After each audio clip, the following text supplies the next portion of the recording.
Good morning, everyone, and welcome back to another version of Strategies That Work by Kristen Rossheim, your literacy coach. Today, we are going to discuss exit tickets. And I know that when we were in brick and mortar, this was something that we did constantly when we were asking, kids to kind of verify their knowledge before they left our classroom. And when we do it virtually, I know that time is not always on our side. So sometimes we forget to take a moment and pause before we let the students leave our live lesson to make sure that they're going away with the knowledge that we intended them to leave with.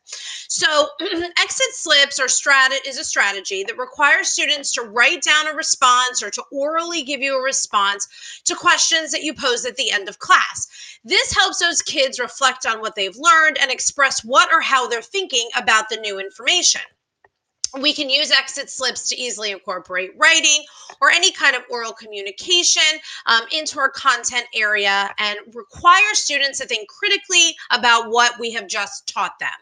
So there are three categories of exit slips. There are prompts that document learning. So for example, you would ask the kids to write one thing they learned today. There are prompts that emphasize the process of learning. So we would ask the kids to write one question they have about today's lesson or something that they didn't understand. And then the third type of exit slip is prompts to evaluate the effectiveness of instruction. So for instance, did you enjoy working in your breakout rooms today? Or what could have been done differently in this live lesson to make you understand the material better? I have a whole bunch of sample exit prompts. If you want, I can send them to you. Just please feel free to reach out. So here are some examples of what I would call some reflective questions to help students think about their learning. Remember that exit slips are great because they take just a few minutes and they provide us with an informal measure of how well our students have understood a topic or a lesson. A lot of times, exit slips are used as a strategy to find out where those students are struggling. That's where we call it a muddy point. This is where we ask students to write down their muddiest or most confusing point from the day's lesson, and then we review that information and either reach back out to those students or use that feedback to change up live lessons or DBAs that we're hosting in the future. So again, like I said, please let me know if you want some of these samples of questions to use for your exit tickets. I would be happy to help. So very simply, how to create and use this strategy at the end of your lesson or, a couple minutes before, that time is up, we ask the students to respond to a prompt that we pose to all of them. You can state the prompt orally, or you can, project it on the screen. Better that we do both. We say it and we project it. Sometimes when you were in brick and mortar, you distributed like index cards for kids to write your responses on. And I'm going to show you a couple of examples of how teachers are currently using it in their live lessons today. So let's go ahead and do that. So this example was what I would call a sales pitch. And this is where students are already in those breakout rooms, in those three groups of 3 or 4. And we ask the kids to create a sales pitch based off of the objectives or the lesson goals or the essential question for the lesson. The key is that the students refer back to pieces from the lesson or the text to serve as evidence of their learning in order to make their sales pitch qualify. So you would either post the essential question or post the learning objective here, and then you would give them some time to create and to write out their sales pitch here. This is a great technique to use when we already have them in breakout rooms. This next one is kind of just, it was a wanted theme. So it's the top 3 most wanted concepts you learned from today's lesson. We've all heard of those 3, 2, 1 exit slips where they, write 3 things they learned, 2 questions they have, and 1 thing that surprised them or something like that. And that can be modified depending on what you find important. But this was where, kids could work together in teams, or they could come up with just one, or if you have time, have them come up with a couple of the most important concepts that they learned from today's lesson.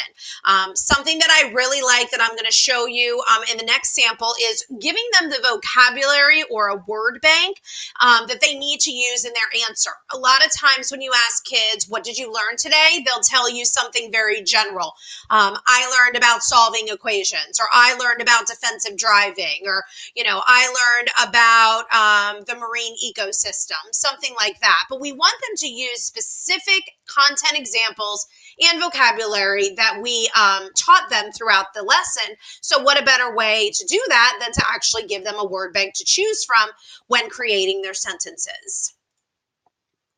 This is kind of a combination of an exit slip, excuse me, and a use of technology. I know with eval season in full swing, we're always looking for something to spice up what we're currently doing. So random.org has an amazing amount of virtual kind of choosing platforms where you can roll a dice, you can pick a number, you can, play charades, hangman, all kinds of things. But basically what a teacher could do is they could go to this website, randomly call on a student to roll the dice. The student would click on it, and then depending on the number that they roll will determine the question that the kids answer, and not necessarily email to you, but they could also do it right then and there in the lesson. And you can change and modify up these questions to best fit your content area. So some sample questions again, something I learned today.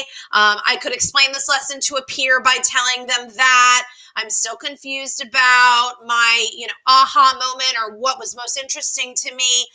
Those are some kinds of questions that are not yes and no answers. They're open-ended, so they will get a really good response. So the next one is where I said they had the word bank. So here the students can pick from one of the two questions. This was from a driver's ed lesson where they rate their understanding of today's lesson from a 1 to 10 and explain your rating using the words that are in the center in the word bank. So then the kids are intentional about what they're telling you.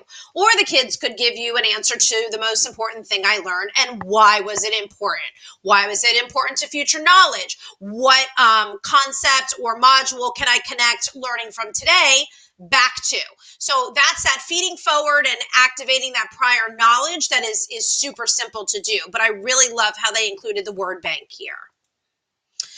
So with that, we are done with another Strategy That Works session. Please don't forget to check out the adlit.org for their amazing strategy library. All of these video visions are housed on my Google site, and please reach out for support anytime. I'm always happy to help. Have a wonderful day. Bye-bye.